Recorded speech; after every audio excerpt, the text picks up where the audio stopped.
সঙ্গে বিয়ে দেওয়া যাবে কি যাবে না? সুন্নি ও ওয়াহাবিদের মধ্যে পার্থক্য কি? দুইটা প্রশ্ন একসঙ্গে উত্তর। প্রথমে সুন্নি এবং ওয়াহাবিদের মধ্যে পার্থক্য। সুন্নিরা কোরআন হাদিস ছাড়া, দলিল ছাড়া অন্য কোনো কথা মানে না, আর ওয়াহাবিরা দলিলের ধার ধারে না। এটা হলো মেন পার্থক্য। এই জন্য সুন্নিরা হালুয়া খায়, ওয়াহাবিরা হালুয়া খায়, এজন্য হালুয়াকে পছন্দ করে না। সুন্নিরা মাজার যায়, ওয়াহাবিরা মাজারে যায় না। সুন্নিরা কবর জিয়ারত করে, ওয়াহাবিরা কবর জিয়ারতকে পছন্দ করে না। সুন্নিরা মিলাদ করে, তারা মিলাদকে বিদআত করে। সুন্নিরা ফাতিহা করে, তারা ফিতরাকে বিদআত করে। সুন্নিরা শবে বরাত পালন করে, আর ওয়াহাবিদের মৌলভী বলছে শবে বরাত পালন করার থেকে বেশ্যাখানে যাওয়াটা বেশি ভালো, বলে নাউজুবিল্লাহ। সুন্নিরা আমাদের রাসূলুল্লাহর জুলুস করে, সুন্নিরা রাসূলুল্লাহর আগমন দিবসে খুশি পালন করে, আর ওয়াহাবিরা বসে বসে কাঁদে, হায় রে সুন্নিরা খুশি কেন পালন করলো, বিরিয়ানি কেন খেলো, এই দুঃখে তারা যারা কাঁদতে থাকে। সুন্নি আর ওয়াহাবিদের মধ্যে পার্থক্য হলো এই, সুন্নিরা নবীকে হাজির নাজির জানে, ওয়াহাবিরা হাজির নাজির মানে না। সুন্নিরা নবীকে নূরের তৈরি বলে, ওয়াহাবিরা নবীকে নূরের তৈরি মানতে পারে না। সুন্নিরা নবীকে গায়বের সংবাদদাতা বলে, ওয়াহাবিরা নবীকে গায়বের সংবাদদাতা বললে শিরক বলে। সুন্নিরা আপনার পীর ওলিদেরকে মানে, ওয়াহাবিরা পীর ওলিদেরকে মানতে চায় না।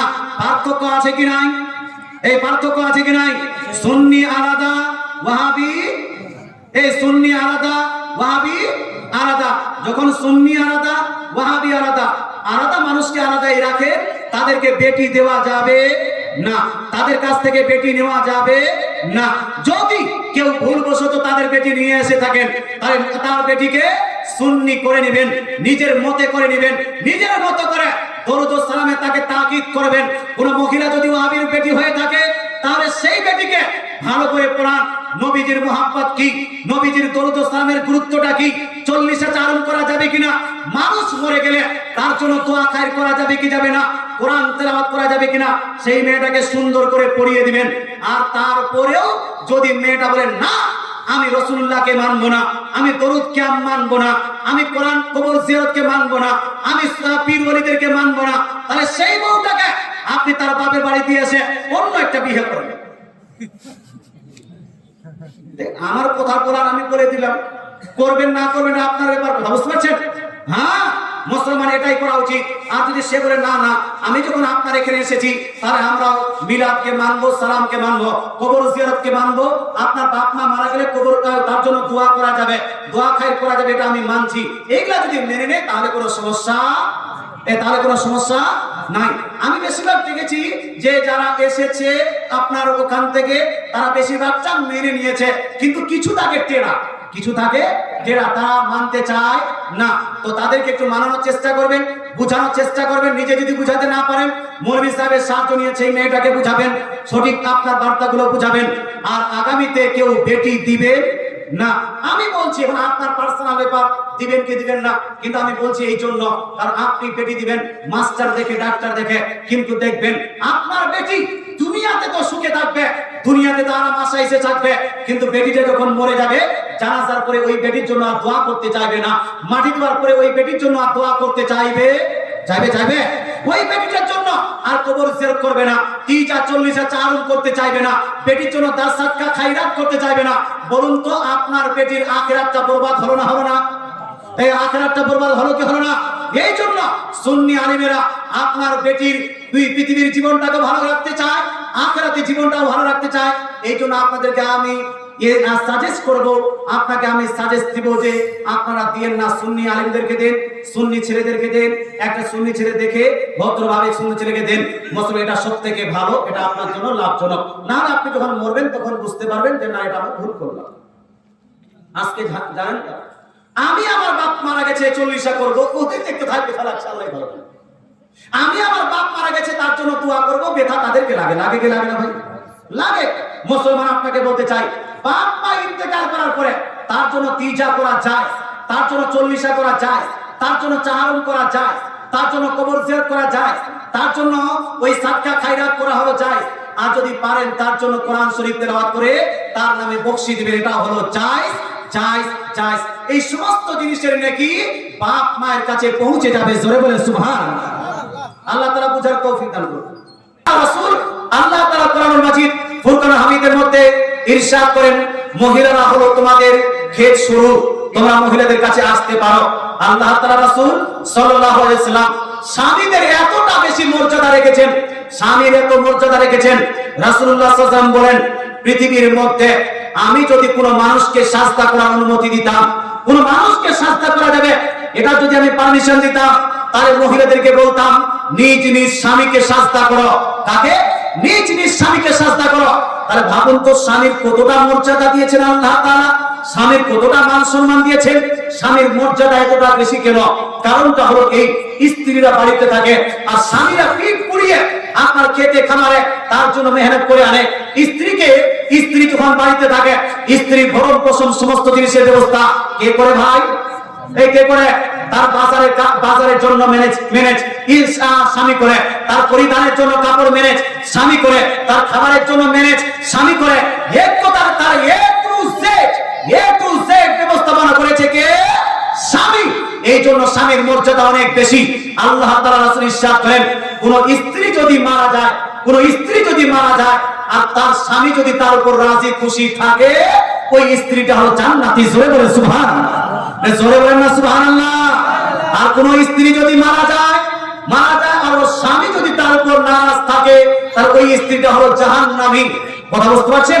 আল্লাহ তাআলা রাসূল আরেক হাদিসের মধ্যে ইরশাদ করেন, রাত্রি বেলা কোন স্বামী যদি স্ত্রীকে নিজের বিছানায় ডাকে আর স্ত্রী যদি গাল ফুলিয়ে আপনার ওই মায়ের বাড়ি থেকে তাড়াতাড়ি নিয়ে চলে এসেছে, অথবা ওই শাড়ি এনে দিতে বলেছে কিন্তু শাড়ি এনে দেয়নি, অথবা কোন একটা বিষয়ে ঝামেলা হয়েছে, হালকা ফুলকা ফ্যামিলিতে ঝামেলা হতেই পারে, হতে পারে কি পারে না? কার ফ্যামিলিতে হয় নাকি? আমাদের মৌলভী মুন্সির আপনার ফ্যামিলিতে একটু তো কামকা হয়ে যায়। কি বুঝলো? হয় না আপনার ফ্যামিলিতে?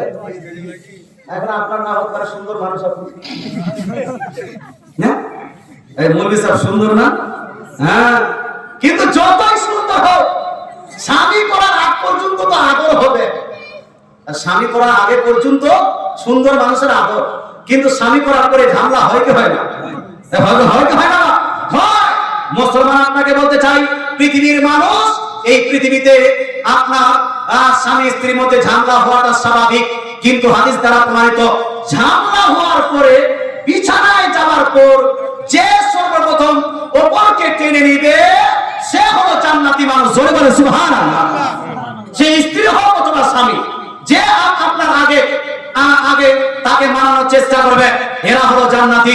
মুসলমান আপনাকে বলতে চাই, যাই হোক না কেন স্ত্রীকে বিছানায় ডেকেছে, তারপরে স্ত্রী যদি তার বিছানায় না আসে, রাসূলুল্লাহ বলছেন যতক্ষণ পর্যন্ত স্ত্রী আসবে না ততক্ষণ পর্যন্ত আল্লাহর ফেরেশতারা ওই মহিলাটির প্রতি লানত বর্ষণ করবে, অভিশাপ নাযিল করবে।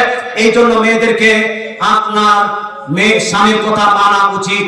মুসলমান, আচ্ছা স্বামীর কথা মানা উচিত মেয়েদেরকে, আর স্বামীকে স্ত্রীর কথা মানা উচিত কিনা? অবশ্যই। স্বামী তো স্ত্রী তো স্বামীকে মানবে, আর স্বামী মানবে কাকে? মন্টুর বহুকে, ঝন্টুর বহুকে। ভাই মন্টুর বহু ফোন করছে, আরে ভাই পিন্টু কোথায় আছো, আমার একটা ডেরি মিল্ক দরকার আছে। বহুকে দে না ডেরি মিল্ক, আর মন্টুর বহুকে ডেরি মিল্ক দেওয়ার জন্য রাত্রি বেলা 12টার সময় যাচ্ছে। আপনার এই এলাকায় নাই?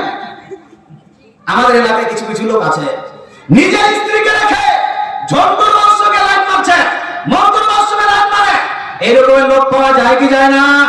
যায় কি যায় না? নিজ স্ত্রীকে রেখে অন্যের স্ত্রীকে নিয়ে পালিয়ে গেছে, নিজ স্ত্রীকে রেখে একটা আনম্যারিড মেয়েকে নিয়ে পালিয়ে গেছে। খবরদার, হুঁশিয়ার। যেইভাবে স্ত্রীর প্রতি স্বামীর হক রয়েছে, স্বামীর খেদমত করা, স্বামীর যেটা জায়েজ কথা সেটা মান্য করা, স্বামীর আদর আপ্যায়ন করা, এটা হলো স্ত্রীর উপর জরুরি। তদ্রূপ স্ত্রীর ভরণ পোষণ রাখা, স্ত্রীর মান মর্যাদা বজায় রাখা, স্ত্রীর হক স্ত্রীকেই দেওয়া, অন্য কাউকে না দেওয়া, এটা হলো পুরুষের উপর জরুরি। কথা বোঝা গেল?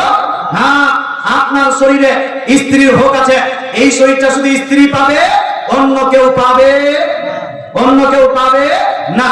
আল্লাহ তাআলা বুঝার তৌফিক দান করুন। আচ্ছা, আপনার পায়ে ব্যথা আছে, আপনার পা ব্যথা হলে আপনার স্ত্রী আপনার পা দাবিয়ে দিবে। মাথায় ব্যথা হলে এলিম্বা বাম লাগিয়ে দিবে আপনার স্ত্রী। আর আপনার স্ত্রীর মাথায় যদি ব্যথা হয়, আপনার স্ত্রীর পায়ে যদি ব্যথা হয়, তাহলে তার পা দাবানোর জন্য, তার মাথায় বাম লাগানোর জন্য আপনি মন্টুর বাপকে নিয়ে আসবেন? হ্যাঁ মুসলমান? না না মুসলমান। এখানে স্বামী স্ত্রী এক অপরকে যতক্ষণ পর্যন্ত মহব্বত না করেছে, আপনার স্ত্রীর সমস্যা হলে আপনাকে সমাধান করতে হবে, আপনার সমস্যা হলে আপনার স্ত্রী সমাধান করবে, উভয় মিলে মহব্বত থাকবে। নবীজি বলছেন পৃথিবীতে সব থেকে পবিত্র মহব্বত, সব থেকে পাক সাফ মহব্বত, আজকে যদি আপনাকে বলা হয় সব থেকে মহব্বত করেছিল কে বেশি, তা আপনি বলবেন হয়তো রোমিও জুলিয়েট। কে বলবেন? Romeo Juliet. এই নামটা নেবেন। হয়তো যারা ফার্সি জানে তারা বলবে সিরি ফোরা, যারা আরবি জানে তারা বলবে লাইলা মজনু। সব থেকে উত্তম প্রেম, সব থেকে ভালো প্রেম, সব থেকে মজবুত প্রেম। কিন্তু রাসূলুল্লাহকে জিজ্ঞেস করেন, ইয়া রাসূল, পৃথিবীর মধ্যে সব থেকে ভালো প্রেম, সব থেকে মজবুত প্রেম, সব থেকে উত্তম প্রেম কোথায় পাওয়া যাবে? কোথায় আছে? রোমিও জুলিয়েটের মধ্যে, সিরি ফোরাতের মধ্যে, লাইলা মজনুর মধ্যে, না কোথায়? রাসূলুল্লাহ বলছেন পৃথিবীর মধ্যে সব থেকে উত্তম, সব থেকে লাভজনক, সব থেকে মজবুত প্রেম হলো স্বামী স্ত্রীর প্রেম। জোরে সুবহানাল্লাহ। জোরে বলেন না সুবহানাল্লাহ। কার প্রেম ভাই? স্বামী স্ত্রীর প্রেম। মুসলমান গার্লফ্রেন্ড বিয়ে করার আগে, আমি প্রেমিকার কথা বলছি একটু, আমি প্রেমিকাকে রাখতে বলছি না। বিয়ের আগে প্রেম করা নিষিদ্ধ, হারাম। যেই হিসেবে আপনাদের দেশে চলছে সেই হিসেবে কিন্তু দেখবেন বিয়ের আগে যার সঙ্গে প্রেম হচ্ছে ওই মেয়েটা যদি খারাপ হয়ে যায়, অন্য কোনো মেয়ে যদি বেশি ভালো লাগে, ওই মেয়েটাকে বাদ দিয়ে অন্য মেয়ের সঙ্গে চলে যায়, ওই মেয়েটাকে বিয়ে করতে চায় না। কিন্তু একটা মেয়েকে যখন মানুষ বিয়ে করে নেয়, সে যতই খারাপ হয়ে যাক না কেন, তার যখন বাচ্চা হয়েছে, শরীর খারাপ হয়ে গেছে, দেখতেও খারাপ হয়ে গেছে, কিন্তু ওই স্ত্রীকে ছেড়ে কিন্তু কেউ পালায় না। দুই একটা আছে কুলচ্ছনিয়া, দুই একটা আছে লুচ্চা গুন্ডা, ব্যাপারটা আলাদা। কিন্তু 99% ওই স্ত্রীকেই মহব্বত করে। স্ত্রী ক্যান্সার হলে নিজের রক্ত আপনার বিক্রি করা হলো ওই স্ত্রীকে ঠিক করার চেষ্টা করে। স্ত্রী যদি অসুখ হয়, এখানে কেন মালদায় যদি প্রয়োজন হয় মালদায় নিয়ে যায়, মালদায় ঠিক না হলে কলকাতায় নিয়ে যায়, কলকাতায় ঠিক না হলে বেঙ্গালুরু নিয়ে যায়, দিল্লিতেও নিয়ে যায়। যায় কি যায় না ভাই? এটা কার টানে নিয়ে যাচ্ছে? এটা ওই প্রেমের টানে, যেই প্রেমের কথা রাসূলুল্লাহ বলেছিলেন, যেই মহব্বতের কথা রাসূলুল্লাহ বলেছেন, যেই ভালোবাসার কথা রাসূলুল্লাহ বলেছেন। এই জন্য নিজের স্ত্রীকে রেসপেক্ট করুন, সম্মান করুন। আর মেয়েদেরকে বলছি নিজের স্বামীকেও সম্মান করুন। এক অপরের মধ্যে যতটা মহব্বত থাকবে, সন্তান ততটাই ভালো এবং নেক চরিত্রের হবে। জোরে বলে সুবহানাল্লাহ। জোরে বলে সুবহানাল্লাহ। আল্লাহ তাআলা হয়তো উত্তরটা আমি দিয়েছি, আল্লাহ তাআলা আপনার হয়তো উত্তরটা বুঝতে পেরেছেন। আশা করি আপনার উত্তরটা হয়ে গেছে। এবার আসুন আমরা দরুদ শরীফ পড়ি। আল্লাহুম্মা